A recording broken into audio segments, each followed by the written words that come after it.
Stroke RMD. Just getting started in the morning here. Every morning the same, private practice. Every morning the same. Every morning the same. X-rays, like 50 of them. Then, breakfast. Eggs, fried, over easy. Hash browns. Some sort of breakfast meat, bacon or sausage. Glass of OJ. Glass or a cup of coffee.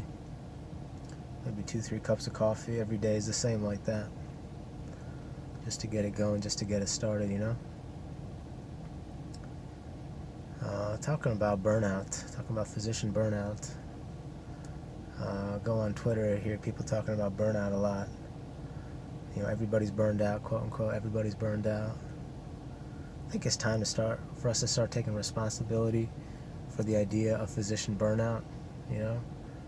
Rather than saying it's a problem that's been placed on us or a problem that we're experiencing, I think it's time for us to realize the truth, which is that burnout is something that we've accepted. Burnout is a form of practice that we've accepted, and we've got to take responsibility for that. These difficult work environments with poor work-life balance, with long hours and lots of patience, is something that we have accepted. And ultimately it comes back to us and how we want to practice. And if you're in a situation where you're experiencing burnout, you got to think about, how did you get into that situation? Because you probably did it in a willful way where you accepted the terms of the agreement that led to that burnout. And I think we need to start taking responsibility for that, because if we just accepted different terms, we may not experience burnout. Or we may not experience an environment. Maybe we not experience burnout because that's subjective, but we may not be in an environment where we're subjectively being overworked, working long hours, working lots of weekends, and not having enough time off.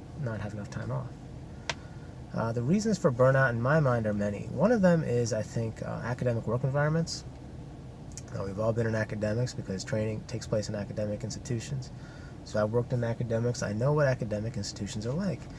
And I know that in general, they're not places where you can get away with not working hard. I mean, you have to work extremely hard. I mean, when we were fellows, we got there at 5:45, 5:30, and we left around anywhere between 8 to 10 o'clock on any given day.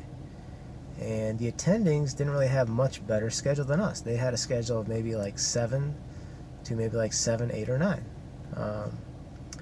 And they also had call, and call was difficult for us, and it was difficult for the attending.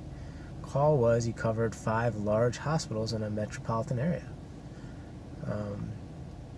Definitely between 5 large hospitals, you're going to get some interventional work. So kind of the setup was such that you'd be working pretty hard. Anyone that enters an academic environment should know that. They should get some sense of that.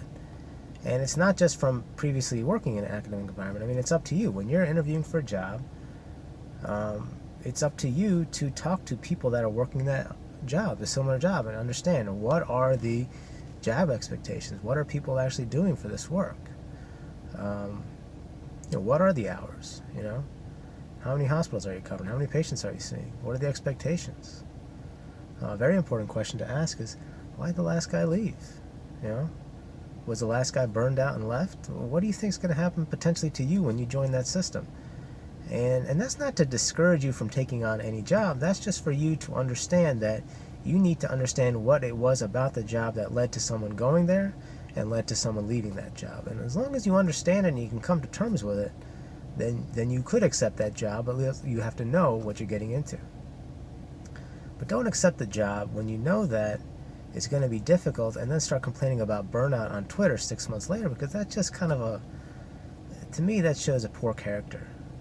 That shows that you took on a task that you know would be difficult, and rather than understanding that, trying to come to terms with that, you want to complain about it and not really solve the problem.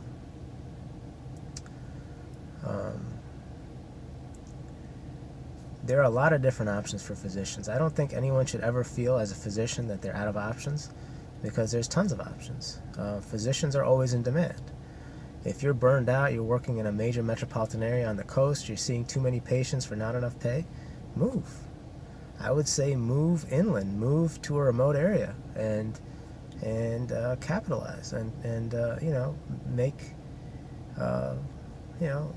gain the fruit of that. Get the advantage of that. You can make a comfortable living outside of a major metropolitan area. I pretty much guarantee that. If you don't like working full time, go less than full time. Do locums work. Good buddy of mine, one of my best friends from medical school, orthopedic surgeon, right? He's a fully trained orthopedic surgeon. This is a specialty that you would think is associated with a high rate of burnout, because obviously surgeons are busy. And he is busy, but he's busy on his own terms. He works locums as an orthopedic surgeon. He has time off, and he can think about what is it about orthopedic surgery that he likes, and what does he actually want to create in terms of his practice. He has time to think about that because he works locums. He has a good work-life balance, and he's also able to focus on some things outside of medicine that are very important to him. Right? I don't think he's burned out, and that's because he's created his own situation. Now, is he making less than the average orthopedic surgeon? I don't know. Honestly, I haven't asked him, but is he making enough? I'm sure he is, because he seems to be comfortable, and that's kind of what it is. If you're working too hard, what are you working for? Are you working for a salary, or are you working for a lifestyle that you're trying to achieve? Or do you have student loans that need to get paid off? You got to figure out what it is that keeps you in the situation that leads to you being burned out, and then decide, how do you deconstruct that situation? But the way to do that is not to just simply complain about it, go on Twitter, complain about it, write an article about how we're all burned out. Physicians work hard. That's the end of it. We like to work hard. That's what got us here. If you're burned out, you have to start thinking about creating another situation and doing it in a meaningful way. And trust me, there are a lot of options. A lot of options. So that's what I got to say about burnout. We got inside there and get some of those fried eggs. Throw on D.